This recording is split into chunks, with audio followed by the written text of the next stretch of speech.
You won't believe what my sister admitted after the party where she spiked my drink. She was finally forced to face the consequences, not just with me, but with everyone she had ever hurt. This shocking confession shattered our family dynamics forever, but it also opened the door for something unexpected: hope. Before we move on, I'd like to ask you a small favor.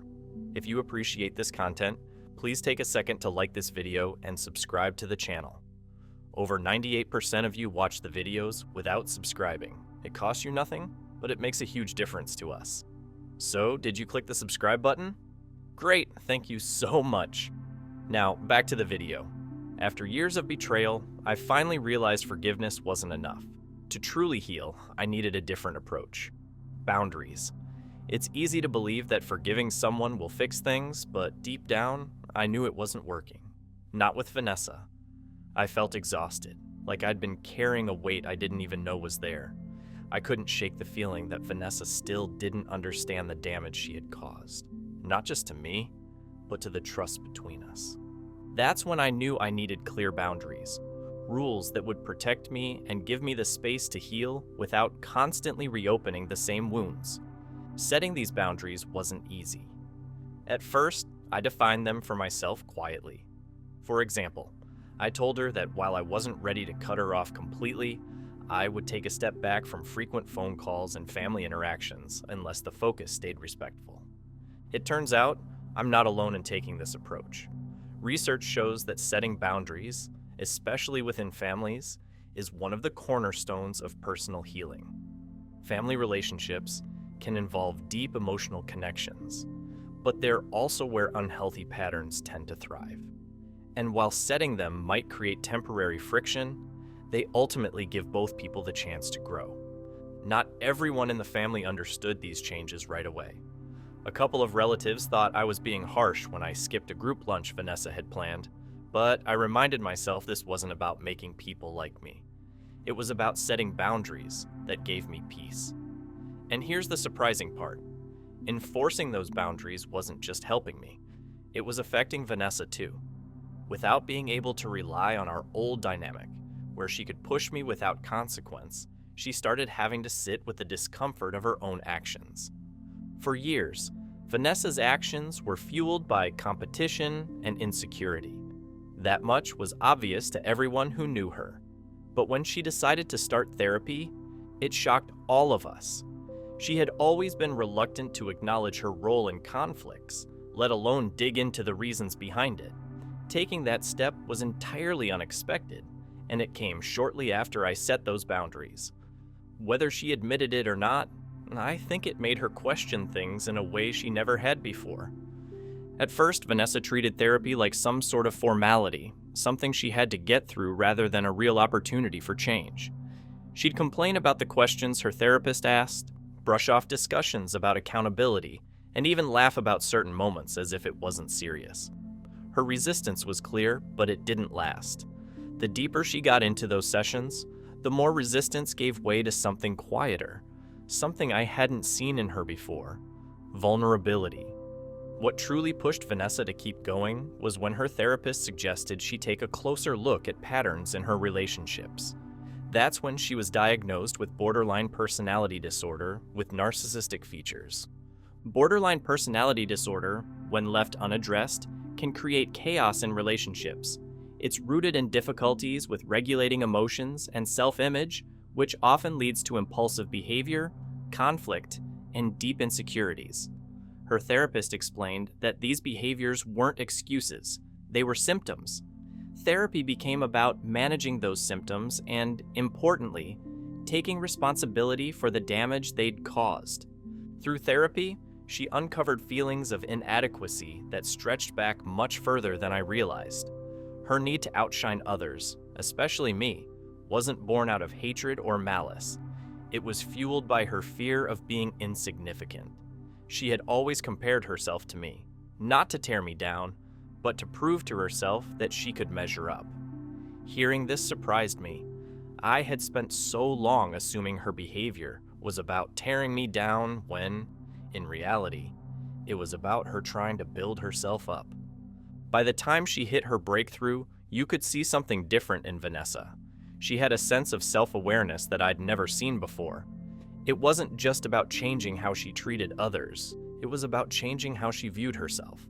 That's what eventually led her to make one of the boldest decisions she'd ever made. Vanessa decided to move to Seattle for a fresh start. She shared the news in what was probably the calmest and most honest conversation we'd ever had. "I need to be in a place that challenges me to grow," she admitted. It wasn't about running away, it was about starting over with intention.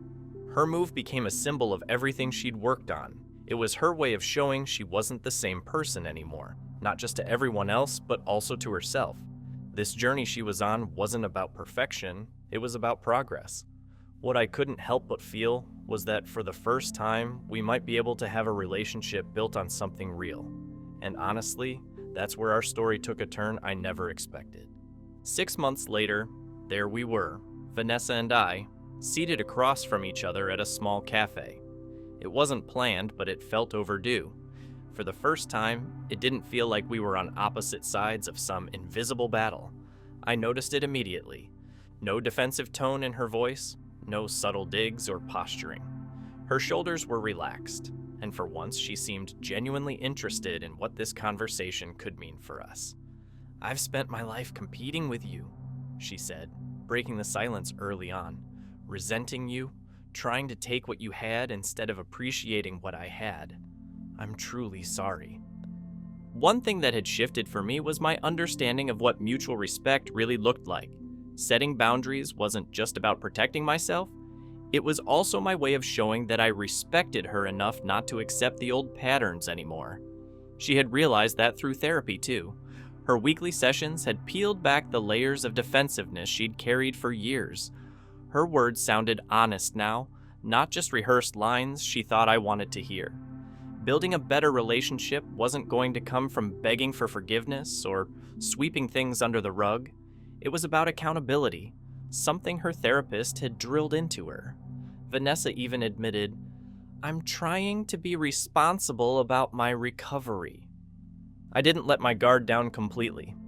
A lot of conversations like these can feel good in the moment, but they don't always lead to lasting change.